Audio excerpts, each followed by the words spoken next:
அச்சன்கோவில் ஐயப்ப சுவாமி திரு ஆபரண பெட்டி கேரள மாநிலம் புனலூரிலிருந்து பலத்த போலீஸ் பாதுகாப்புடன் கிளம்பியது. விவரங்களுடைய நீரார் செய்தியாளர் சரவணன், தற்போது இந்த பெட்டியுடைய சிறப்பு என்ன? இது போன்ற பாதுகாப்பு ஏற்பாடுகளாம் செய்யப்பட்டிருக்கு. இந்த நடைமுறை என்பது என்ன வரலாற்று சிறப்பு மிக்கது? நிச்சயமாக தேவபுரன், அதாவது கேரள மாநிலம் அச்சன் கோவில் ஐயப்ப சுவாமிக்கு பல கோடி ரூபாய் மதிப்பிலான தங்க கிரீடம், வாள், மாலைகள் அடங்கிய திரு ஆபரண பெட்டி, அதாவது தென்காசி மாவட்டத்திற்கு 32வது ஆண்டாக பிரசித்தி பெற்ற காசி விஸ்வநாதர் ஆலயத்திற்கு தற்போது வர உள்ளது.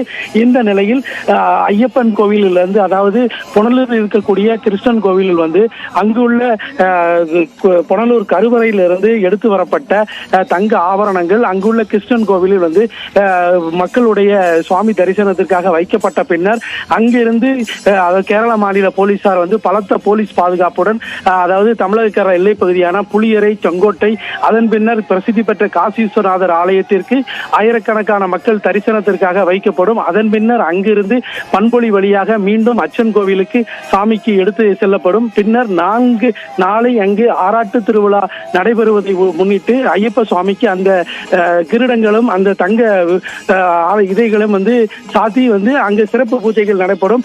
ஏனென்றால், அதாவது இரு மாநில போலீசார் பலத்த பாதுகாப்பு என்பது இந்த அதாவது ஆபரண பெட்டியில் இருக்கக்கூடிய வாள் எடை போடும் போது அதாவது 1 கிலோமீட்டருக்கு 1 கிலோமீட்டர் போகும்போது தங்கத்தோட எடையில் மாறுபடும் என்பதாலும் இது ஐயப்பனை வருவதாக பாவித்தும் இங்கு இந்த ஆபரண பெட்டி வருவதால் பலத்த போலீஸ் பாதுகாப்புடன் தற்போது இங்கு கொண்டு வந்து கொண்டிருக்கின்றனர்.